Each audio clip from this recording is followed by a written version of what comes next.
एक समय की बात है जब एक सोसाइटी में कुछ दोस्त रहते थे। सब अलग अलग जगह नौकरी करते थे और कभी कभी मिल पाते थे। एक रात तीनों दोस्त सोसाइटी में खड़े आपस में बातें कर रहे होते हैं। यार, 4 दिन की छुट्टियां मिली हैं तो सोच रहा हूँ कहीं घूम आऊं। भाई तू तो चला ही जाएगा, तेरी तो फैमिली है, मैं तो अकेला रहने वाला हूँ, कहाँ ही जाऊंगा। अरे भाई, मेरी बीवी भी मायके गई है और वो 1 महीने से पहले नहीं आने वाली, तो मैं भी तो फिलहाल अकेला ही हुआ ना। तो एक काम करते हैं, हम सभी क्यों ना कहीं घूमने चले। हम्म। अरे पर मेरी बीवी मुझे कहीं नहीं जाने देगी। तो एक काम कर, अपनी बीवी को तू भी किसी बहाने से मायके भेज दे। अरे, वो मायके से परसों ही तो आई है। हम्म। फिर तो एक ही तरीका है, तू उसे कोई ऑफिस की मीटिंग बोल दे और बोल दे 4 दिन बाहर ही रहना पड़ेगा। हाँ, ये सही आइडिया है। आज मैं अपनी बीवी को यही बोलूंगा। बस फिर तीनों दोस्तों का मनाली जाने का प्लान बन जाता है। राहुल अपनी बीवी से झूठ बोल देता है और बस तीनों दोस्त छुट्टी वाले दिन चुपके से एक एक करके सोसाइटी के बाहर निकल जाते हैं। उसके बाद वो एक जगह मिलते हैं। कपिल अपनी गाड़ी लेकर आता है और तीनों फटाफट उसमें बैठकर निकल पड़ते हैं। सब लोग हंसने लगते हैं और मयंक का खूब मजाक बनाते हैं। हंसी मजाक करते करते वो लोग मनाली भी पहुंच जाते हैं। चारों तरफ बर्फ और ऊंचे ऊंचे पहाड़। अब तो तीनों की ठंड से कुल्फी जमने लगती है। तभी उनकी नजर एक बुढ़े पर पड़ती है। इतनी ठंड में वो बूढ़ा आदमी बस एक धोती पहने चला आ रहा होता है।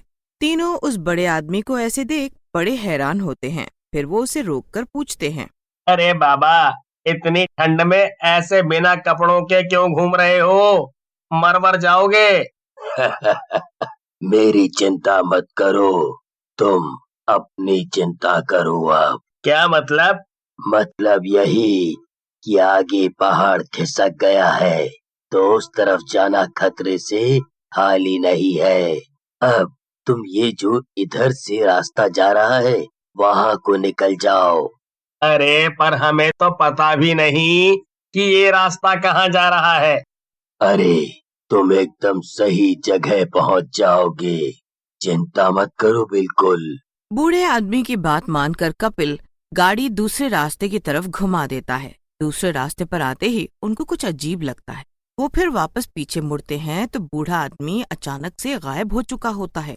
कपिल सामने की जगह पीछे देखने के चक्कर में गाड़ी को झाड़ियों में घुसा देता है। गाड़ी झाड़ियों से होती हुई नीचे पहाड़ी से लुढ़क जाती है। सब चिल्लाने लगते हैं, मैं बोल रहा था ना कि सामने देख, सामने। भगवान हमें बचा लो। गाड़ी धड़ाम से नीचे गिरती है। आराम आराम से सब एक एक करके गाड़ी से बाहर निकलते हैं। तीनों को हल्की फुल्की चोट लगती है पर सब ठीक होते हैं। अरे यार, ये हम कहाँ आ गए? ये कैसी अजीब सी जगह है।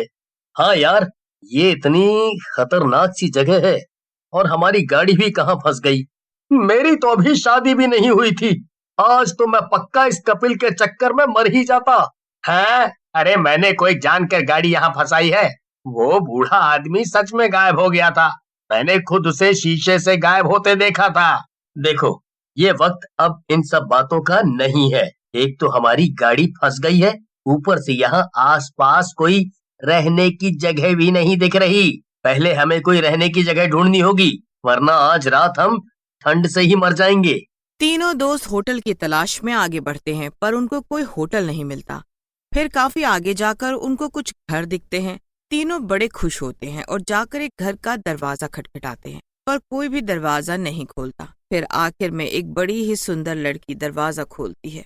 जी, आप लोग कौन हो? जी जी, वो हम दिल्ली से आए हैं।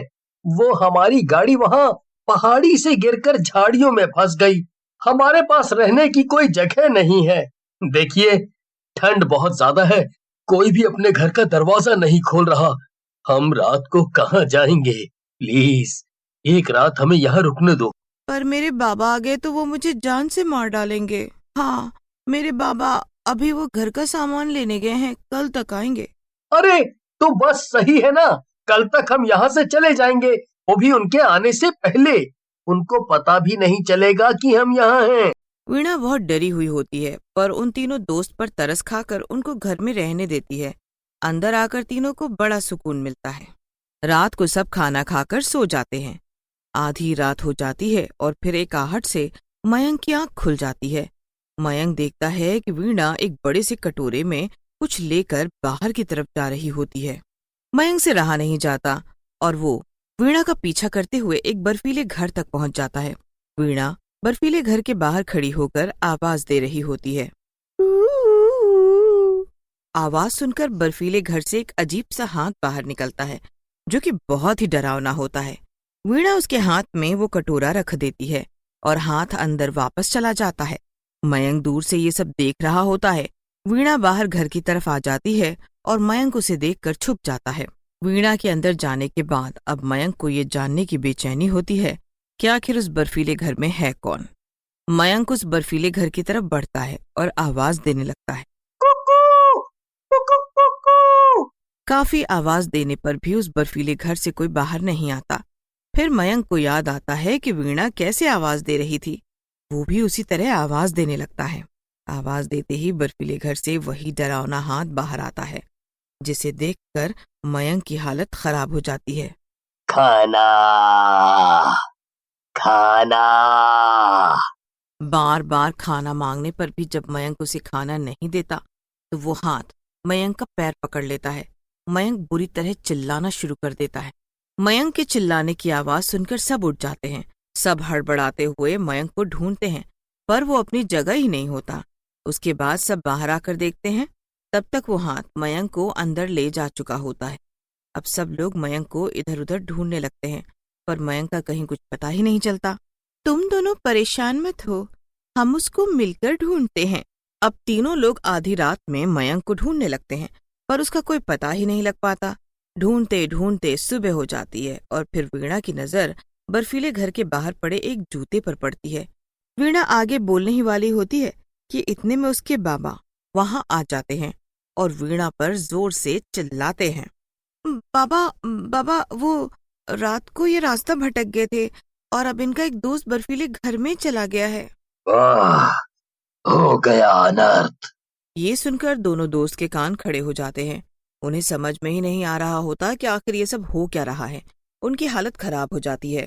कैसे भी करके हमारे दोस्त को बचा लो, उसे बाहर निकालो। उसे बाहर निकालना हमारे बस की बात नहीं है। तो फिर कैसे बाहर आएगा वो?